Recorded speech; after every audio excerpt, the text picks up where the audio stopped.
Hi, welcome to What's the Book About? I'm your host Kevin, and this is Wizard's Bane by Rick Cook. This is the story of how one geeky programmer becomes the mightiest wizard. Welcome to a world of evil wizards, dragons, and monsters of all sort. Now, in this world, the Council of the North, a group of good wizards and witches, help to protect the people of this world from those destructive forces, but they're sadly losing this battle. One wizard in particular can see the writing on the wall. Petrius decides that he must get a hero from outside of this world in order to save everyone. Enter our hero, William Irving Zumwalt. Wiz to everyone. He's snatched from our world and dropped into this one. Now, Petrius pays the ultimate price to bring this man here. Dying, but not before he can lay one last spell. An infatuation spell that binds Wiz to Petrius's shanghaied, buxom redheaded assistant, Moira. But with Petrius dead, no one knows what his plan was for Wiz. Wiz has no powers. So now he's left adrift in this world he knows nothing about. Okay, that's the spoiler-free introduction, and from here on in, be warned, there may be a few spoilers. I'll try to keep it to a minimum. Now, with Petrius dead, the new leader of the Council of the North, Balsimba, think of the stereotypical African shaman, but with real magical powers, a huge, imposing physical form, and filed teeth. He doesn't know what Wiz's secret is either, or why Petrius brought him, but with the Dark League, the group of evil wizards, out to find out what the secret is, he decides to, use Wiz as a distraction.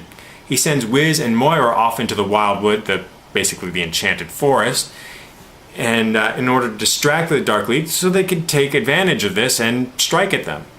But the thing is, the two on the journey are pursued by all sorts of people and monsters, and it's only through the actual intervention of the Elf Duke, Elric, that they manage to survive at all. Now, the Elf Duke has his own little game, and it's not actually revealed in this particular novel. That's a secret for another novel. Now, once the Duke lets them go free, they manage to make their way to the Safe Haven, a place in the woods where an ex-adventurer who's now blind and extremely sensitive to magic has built a little shelter where there is no magic. And, since neither of these two are very powerfully magically inclined, the Council of the North hopes that these two will be able to hide here until they figure out something to do with them. But there's no safe haven, even here. The Dark League eventually sends this group to the safe place, and since they don't actually know who or what they're looking for, they end up snagging Moira instead of Wiz. And this is a problem. But it turns out to be less of a problem for Wiz than it will be for the Dark League, because Wiz has never met a problem he can't hack. So what's good and bad about this book? Well, first off, the scenario is actually pretty ingenious. The reason why the character of Petrius gets Wiz to help with this particular long-term problem is well thought out, and by the end it's revealed it's actually very clever. The other thing, the magic in this particular universe is really well crafted, and you see a lot of the magic, anyone can do, but not everyone can do reliably. It takes a lot of skill to replicate magic continuously and to have the same effect as you want it to.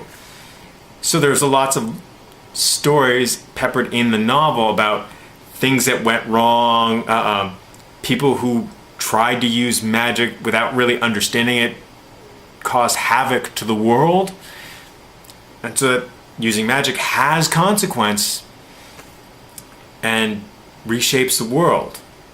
And it's even got a little lovely story about Shaira, the ex-adventurer, and how she became blind and has become so sensitive to magic that she has to live in a magic-safe environment.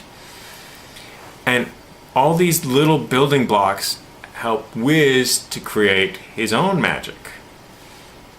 Now, the other really good thing about here in this story is the Dark League is very scary.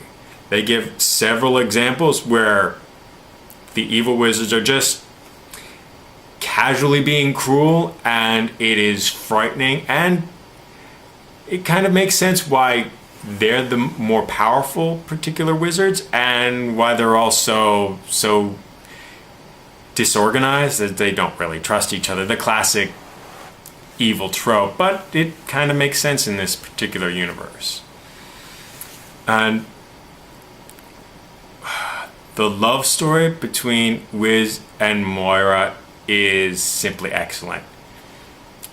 It starts with the puppy love infatuation thing and grows into something more. And it's pulls out a few really nice characterization bits, and getting the backstory to Moira and the other characters that you meet, that you interact with the most, really helps to flesh out the world. So in the end, what is the book about? Discovery. This is an adventure story, make no mistake, but it is really focused on making discoveries. By bringing Wiz into this world, it focuses everyone on looking at the things that they weren't looking at before, discovering about the world and the people that are in it. Like, Moira discovers, well, she reveals her past, but discovers more about why she's hiding from it and that she's got to face it. Wiz discovers his arrogance, and he ends up having to learn to take responsibilities for his actions and the consequences of them, far more than he'd ever done before.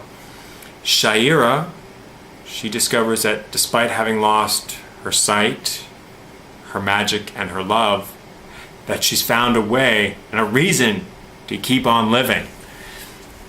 And the Dark League ends up finding out why Wiz is prophesized to be the wizard's Bane. All told, with a bit of humor, this action adventure is a really well planned and well executed novel. It's why I have to give this particular novel 4 out of 4 stars.